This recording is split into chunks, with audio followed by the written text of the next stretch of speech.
Welcome, everyone, to the Leadership in Quarters podcast, the interview series where leaders come to share their perspectives on different leadership topics. I'm Josh Seldin, and today's guest is Toni Will.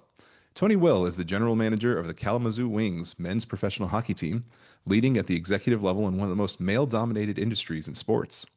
Based in Kalamazoo, Michigan, she is also a leadership coach and speaker who works with high-achieving women and men to build clarity, confidence, and sustainable success while living alcohol-free.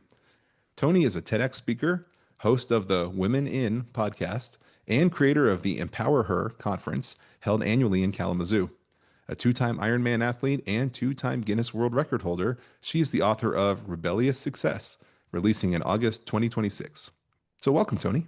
Hey, Josh, how are you? I'm good. Thanks for joining us. Looking at that intro are extremely impressive. So I'm very glad that you joined us today. Thank you. I can tell you that Rome wasn't built in a day. And as I like to tell people that are like, what do you know about her? And I'm like, answer it this way. She's flawed and funny. Yeah. So it's all about being grounded and Yeah. humility. And I don't know. I'm from Kalamazoo, Michigan. I'm just a Midwestern girl. It's a great balance, and we appreciate you being here. Thank you. So, we will theme this episode around leading confidently when you don't fit the traditional mold. And I feel like that is something that a lot of people probably feel themselves as they're in leadership positions. And there are a lot of different ways I feel like people may not fit that traditional mold. So, if you could, can you explain to the group when you do not fit the normal traditional leadership mold, especially as you're surrounded by leaders who do seem very similar, though very different from you? How do you really establish the credibility without directly mirroring their leadership styles? Yeah, I think you hit on something important, and it's in my bio. I'm in a male-dominated industry as a general manager of a men's professional hockey team. I didn't enter into sports, A, on purpose, or B, Hmm. with the idea that my gender would play a role in any of what was in front of me 11 years ago. So part of the skill here is not knowing what the heck you're doing and being naive to it. And so I don't want to pretend like I'm something I'm not, where I'm like, oh, I was working so hard to get into a male dominated industry and I did it. And I have broken a lot of glass ceilings. And I said this in my TEDx. I didn't kick down the door of the arena, rip my bra off and set it on fire and say, woman, hear me roar. It wasn't like that at all. Like a lot of people, I was putting my head down doing the work. I was passionate about leadership and building culture within a business side of an organization. I would never have labeled myself as some sort of feminist or anything of that nature. And then I picked my head up 3 years into this job and I'm in a board meeting because professional sports teams are governed by a board of governors, like a board of directors. Right. And I'm like, holy cow, I have some work to do here. And it was in that moment that I was like, I have a seat at the table. I also have a voice and I want my voice to be heard because Mm. no one else is talking about it. And there were some other women there, not many. So I decided to use my voice. And that's hard because some people are like, I don't know what to say. I didn't freaking know what to say either. So I just start with my story and say, I didn't know until I started to reach out and say, here's who I am. Does this interest you to talk about with Mm. me? And do you want to hear what I have to say? So I started to apply for speaking opportunities and not like giant stages, just in rooms where I thought maybe 20 or 30 people would show up and want to know about women in sports or women in Mm. leadership or something along those lines. So, how does one, and whether it's in your experience or your opinion on how people can approach this, how does somebody who doesn't meet the status quo gain that confidence to speak differently and be different compared to everybody else in that room?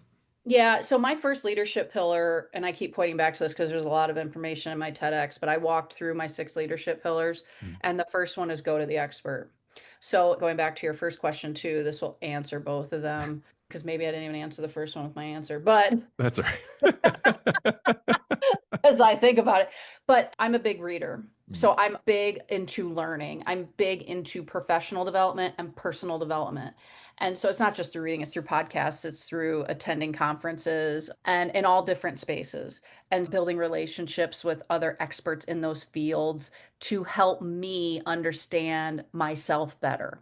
Where are my blind spots as a leader? Where are my strengths? How can I be a leader authentically the way I want to be? And so a lot of that is in my constant need to learn, be curious, and have a growth mindset. And so that helped me both become more credible in the rooms because I'm smart and I'm learning and I can point to things and speak to things. It doesn't mean it resonates because Yeah. I read a stat, what less than 10% of leaders with C-suite roles actually read books to learn Wow. and continue to be good in their role. Yeah. So I think that is quite honestly a silver bullet. And you don't have to read a book, you can listen to one too. So That's true. reading, listening, curiosity, growing, and that growth mindset. And that's so critical. You mentioned the word authenticity. And I feel like that is whether you are a different leader or very similar to the people in the room, it's so important to be who you are and bring your full self to the table.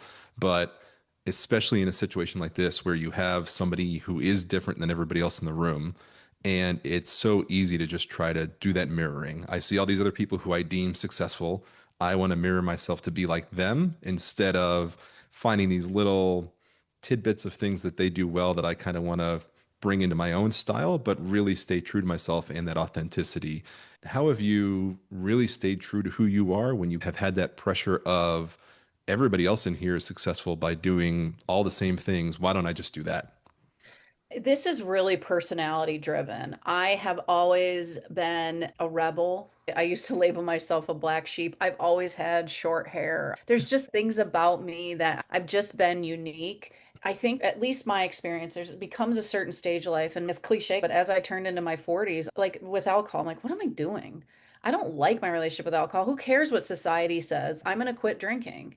And then I become a leader in the sports world for like, how do you do it? So by being my authentic self and looking at the flawed parts of me that I don't like and calling those out and being vulnerable. And I think that's as a female leader, I would say it's a little easier for us women to be more vulnerable and say, I don't like this, or I want to change this, and then lead the way for others who might be different. Because trust me, I used to think, especially when I started traveling again after COVID and I was not drinking anymore. And I remember calling my husband saying, how am I going to be respected in these rooms if I don't drink? Mm. I really held that belief. And I'm on the executive committee for the board of governors, the only woman ever in the Wow. 40-year history of the league. And I thought I needed a drink to be respected.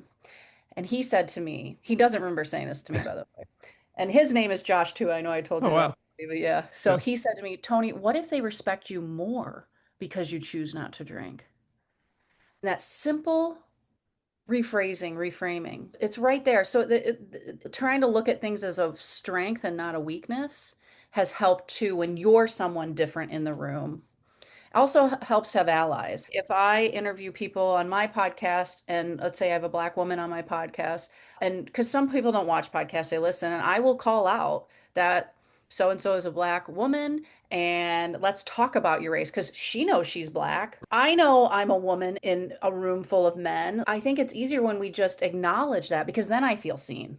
And that's another way to lead. So long-winded answer, but I think I got it all. No, I love it because it's like you said, when you tiptoe around the topic, it makes it seem like it's something that's wrong. It's something that we shouldn't talk about when we don't want to fully call it out. The first way to do things are embrace it. And again, with diversity, they always say with diversity, the worst thing that you could say is, I don't see race, I don't see color, everybody's equal because you're just turning a blind eye to everything. It's accept the fact that people are different, accept the fact that is a good thing, and people bringing differences to the table are what makes groups successful, and then move on. But don't pretend like it doesn't exist.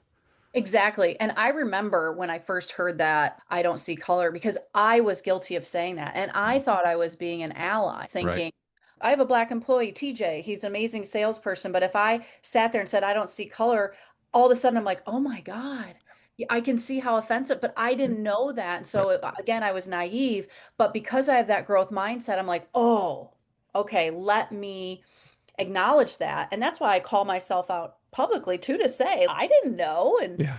And unless someone speaks up and says, let's try and look at this in a different way. And the growth mindset is so important because so many leaders, I feel like, especially if you're dealing with, and I will generalize here, but like a board of directors or whatever, and you have all those egos in the room, it is so difficult for people to accept the fact that you have opportunities to grow. And this is a perfect one of them because it's so easy to say, no, it's their problem. I'm showing that I don't see differences and I want to treat them equally and they're being offended by it. That's a them problem, not a me problem. And being able to accept the fact that it is a personal flaw and it's not a them problem makes all the difference. Oh, I'm laughing only because I've been on this board of governors now for almost 11 years. And this board has 64 governors. There's Oh my there's one gosh. per team. Yeah, there's one per team, one governor, and then there's an alternate governor, a backup. So I'm the governor for the Kalamazoo Wings.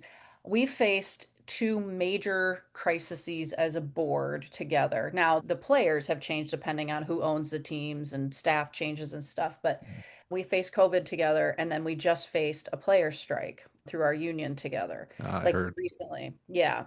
This is interesting because I sat back both times and I watched the ego. And by the way, I love men. This isn't about male bashing, but there was so much more ego both times because they're not getting their way because things aren't going and they don't know. And it's not every man in the room. There's always a few, and it's usually the same ones, and they're usually the loudest. And I just sit there and think, we did this before. We can do this again. We don't have to be shitty with each other. And I just sit back and listen and know we will figure out a solution.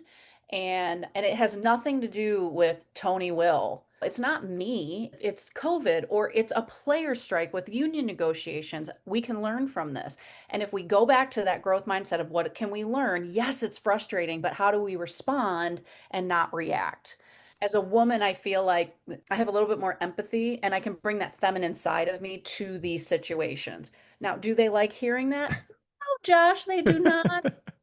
But I'm still going to be me and I see it play out a lot. Like you said, somebody's got to say it, and might as well be you. I try. But sometimes I've been called before in this board. Oh, what is someone called? I've been called out very inappropriately, and they've had to apologize to me in front of the board. There have been certain things where I can't remember some of the names. I'm polarizing to say the least. Hmm. And a lot of it is sit down, shut up. We don't want to hear from you. And not in the language, but in how I can be treated. And again, it's not everyone. But I just remind them that they have important women in their lives, and I don't think that they'd want those women to feel the way I do at times. No, that's extremely important.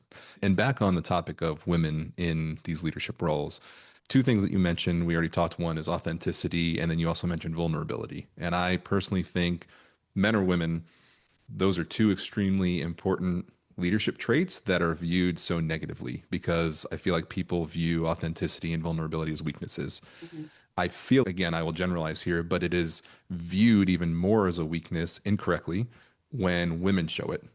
How do you see, or how have you seen people get over that fact that these two things are generally seen as negatives, especially with women leaders, knowing that in reality they're positives and they should be done? But to your point, when you have that pressure that people view them negatively or they want to say, sit down and shut up, people are Mhm. more apt to backing off and hiding that side of them. Yeah, it can be really hard. What it really boils down to is like building confidence. Hmm. And there are times where I'm like, this isn't worth a battle. I'm just letting this one go. So I would say this that, and this was the through line for my TEDx perceived weaknesses that are actually strengths. There are, I think, a lot more people, and this is how I've chosen to view this as I've been more vulnerable with my life. I think there are more people that resonate with those of us who are willing to talk about what we're ashamed of or what we're embarrassed by or what we're flawed. Like, I think that's way more relatable and real than the highlight reel, so to speak, on Instagram. And I think about what do I like to see? I like to see those people that just own it. And so I can relate to that. And I choose to believe that most people, if I care what they think, and some people I do care what they think, some people I don't, will respect why I choose to be vulnerable. And then I look at the results. Let's talk about the business side. Yeah. Like the Kalamazoo Wings have won multiple awards under my leadership. I have a staff that is highly tenured because the culture is so strong, they don't leave. And I don't want them to. If they want to, I'm going to support them wherever they want to go. But the revenues, the attendance, like the data's there. Let the numbers speak. Yeah. And people never ask why. So that obviously makes a ton of sense of why your culture is so strong. And then you're probably in a room with a bunch of people who go, I can't imagine why my turnover is so high, or we're not Oh, getting the results. oh, they even say that they're like in pro sports and minor league pro sports, the turnover like every 2 years of their staff. Oh my God, my staff is never like that. It's never been that way in the 11 years I've been there, ever. But hey, no one wants to ask me about it. So I'm like, Exactly. okay, Yeah. And you do you. Keep turning your staff over. You know how much money that cost? yeah, it's a huge amount of money. And it blows my mind because nobody stops to think and ask why. I was just doing some LinkedIn posts with somebody before, and my background's in manufacturing, and you've got lean manufacturing and all these things. And you've got the 5 why tool, and it's always there for like processes and mechanical failures and all the things where you just keep asking why. My 4-year-old son does all the time until you get to the root cause, but nobody does it with behavior and nobody asks why. And so people just accept the fact, to your example, I'm in men's professional sports. Every 2 years, there's all this ton of turnover, and I just accept it instead of saying, oh my God, look over there. It's not happening over there. I want to find out why that's not happening. But again, that also gets back towards the ego and these false assumptions of perceived weaknesses that aren't. And it's, I can never do that. I can never make myself vulnerable. I can never share this with my team. So Toni may be doing it, but that must not be why she's seeing what she's seeing. No, no, I know. I know. It's crazy. Last year, my mom was really sick and dying, and I was just vulnerable. Now, let's describe vulnerability just Right. for a minute, though. It's not like I was showing up to work bawling my eyes out all day long, because I wasn't. But what I was doing was saying, I'm going to go visit my mom in the nursing home every day when things really started, when we were in the last 3 weeks. So I was just really open with what I was doing. And here's the thing, the culture I build is around trust and fun. And I get a lot of shit from season ticket holders because I talk about having fun as part of my culture. But first off, we work in sports entertainment. Yeah. You come there to have fun. Wouldn't you want to have fun at work? Anyways, Yeah. but my leadership style is one of, and culture building is one of macro manage. I hire people I trust. And so I can say, we're all going to go through it. Hopefully, if Lord willing, I outlive my parents. But I just said, here's what I'm doing. It's really hard to balance work and my mom dying and the middle of hockey season, all this stuff. But I trust you guys. So I was showing that side of me, and I was tired and I was coming to work. But I showed that side of me. I don't check that version of me at the door. That's such an old school mentality. So I truly walk the walk in that example of vulnerability. And it also doesn't have to be oversharing either. Right. So I want to point that out too. Yeah, that's where I think people get turned off to this, but they don't fully understand it, is they feel like vulnerability is one of us going into the room and just like telling our whole life story and letting everybody into every little secret. But a perfect example, kind of building off of yours, was something that I've done in the past. So my mom, probably 4 or 5 years ago now, was diagnosed with early onset dementia. And so I had to put her in a home where she can get support and everything. And I, again, in manufacturing, every day we're around heavy machinery that I could get pulled into and get severely injured or killed. And so part of our morning meeting, I came in and I said, hey, I am not fully here right now. Like, I am here, I'm here to do my job, but this is what's going on in my life. From a safety side, if you see me just staring out or it doesn't look like I'm fully here and I'm putting myself in an unsafe position, please interact with me, pull me away and say, hey, you need to go sit at your desk. You can't be on the floor. And it's just, to me, that kind of vulnerability where I'm not, like you said, I'm not crying. I'm not going into how it makes me feel, but I'm like, hey, I always want to come to work as a 10. I'm coming as a 4 today. I'm here because I want to support the team, but I need your help making sure that I leave safely just like I got here. Absolutely. And see, that is a beautiful example. And what you may not realize, although you may, and sometimes I don't either, that when you and I are being vulnerable in that space with our coworkers, our employees, or our peers, or Mhm. whatever, that we're leading by example Right. there. Because there are people, especially men, I applaud you for saying that because it's harder for men to be vulnerable Right. because of how our cultures, oh, Yeah. you stiff upper lip and Yeah. all this You stuff. have And feelings. yeah, men have feelings Yeah. too. So I applaud that. That's a Thank you. perfect example. Thank you. And it shows, again, to your point, leading by example, because I'm a firm believer. I say it probably in almost every one of my episodes. Leaders don't understand that everybody is always watching. When you're a leader, everybody watches everything that you do, good or bad. And when they lead by example, and this happened. So, a year or so later, somebody on my team was going through a divorce and he came in and he said something similar. Hey, I'm in the middle of a divorce. I'm not fully here. And it was almost a very similar conversation, but in doing this, it shows everybody else that it's okay. And again, you're in a boardroom of 64 people. Yes, you may not change the majority of everybody's mindset and overcome everybody's ego, but the 1 or 2 people who are also quiet in there and see you speak up, you don't know the impact you're having on them. Exactly. I want to go back and point something out because you said something so fascinating, and it's interesting how things come together. But you talked about the five whys in manufacturing. And I actually used the five whys in my coaching, and actually one of my clients I just used it with, and it was on a behavioral emotional. So if anyone's wondering what the five whys are, you start with the problem or you Yeah. start with whatever the resistance thinking is, and then you just ask why. And then you ask why again, and you do it 5 times until you get it. Slowly it starts to turn around, or you get to the root of what this is really about, either emotionally or in lean manufacturing. Right, exactly. It's And a we great tool. it is, and it's so funny because I never fully understood it, like truly understood it until I had kids. So I have a 7-year-old and a 4-year-old, and they always said it's like you're having a conversation with your young child because they will just ask you why. I'll never forget one day I was like, "Oh, I love you." And they're like, "Why?" "What do you mean why?" "I just do." But it's one of those things where you keep asking, and it's like, what's the why behind the why? And I did this. Well, I thought I had to do it.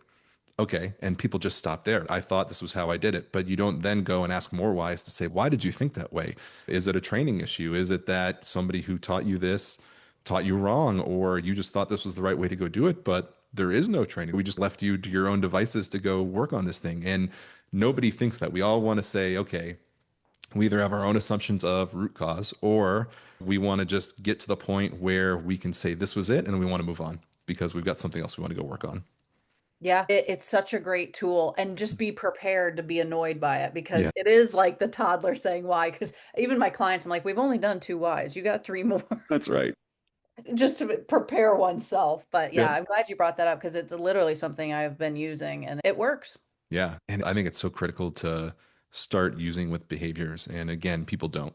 And No. people just don't want to know why people are doing things. They just want to just move on, which I think as we keep moving on in the years and we keep focusing on culture, it's going to be so critical to make that a behavioral tool as well as a lean Six Sigma, whatever you want to call it, kind of tool. Yeah, absolutely. So, one other thing that I've been curious about as we've been talking, the theme is whoever is here in this room is different than the majority of whoever else is in there. So we've talked a lot about the individual, how they can go and talk to other people, how they gain confidence to bring things up. How have you seen yourself or other people overcome what I would probably assume is the constant resistance of everybody else in the room? Because people don't like change. People don't like to be challenged. You mentioned they won't say it out loud, but you have the feeling of shut up and sit down, stop challenging this. How have you seen people be resistant to what's being brought up because it is different and because you're different? And how do people overcome that? You know what it is? I'll get a text from some of my friends who sit on these boards with me and they'll say, "Are you okay?" That's my favorite. I'm Yeah. like, because I don't agree with you? Yeah, I'm fine. But that happens a lot. So stop saying, "Are you okay?" Because diversity of thought is, if we can really all sit in a space and say, "Oh, she thinks differently," or "Josh thinks differently," or "Maybe I can learn something here." And I'm not saying these are light switch moments. And I call this out switch versus seed because if you're in a dark room and you don't want to trip over the furniture, how do I solve that problem? I turn on a light switch. Right. But most of the things in our lives are not light switch, but Mm-mm. we want them to be. We want the shortcut. Right. A light switch is a shortcut. A seed is something we plant in good soil and we work on it. We nurture it. It's in the sun, it's in the rain, it's in the shade. We repot and eventually it turns into this beautiful tree that can withstand the elements. And so those are skill sets. And I use that analogy to help it small things that are going to allow us to not be the one texting saying, "Are you okay?" And for the person on the receiving end, and I talked about this earlier, responding versus reacting. And this has really been one of the tools that has been useful for me. And trusting that I'm knowledgeable, and just because I think differently doesn't make me wrong. And a lot of this goes back to self talk. If we can really start to think about what we're saying in our heads and really pull that out, write it down, and ask yourself as you write it down, is this true? It's not true most of the time. The other practical tool I give in this is really truly find good allies because there are so many people on that board. I have some really great friends who I know are allies of mine, and it helps to have them lift me up in a way that helps give me more credibility. Even though it's crazy, I shouldn't have to fight that hard for it, but that's Mhm. just the reality of the business I'm in. And so the other thing I would encourage people to do this, start some type of employee resource group for the people that are like you in that room. Because there's more of you out there. And if you're leading the way for the people, the generations behind you. So I call it a resource group because that's the HR lingo. But I started a women in sports group for the league and for the National Sports Forum. And man, these women were thirsty for it. No one else had done it.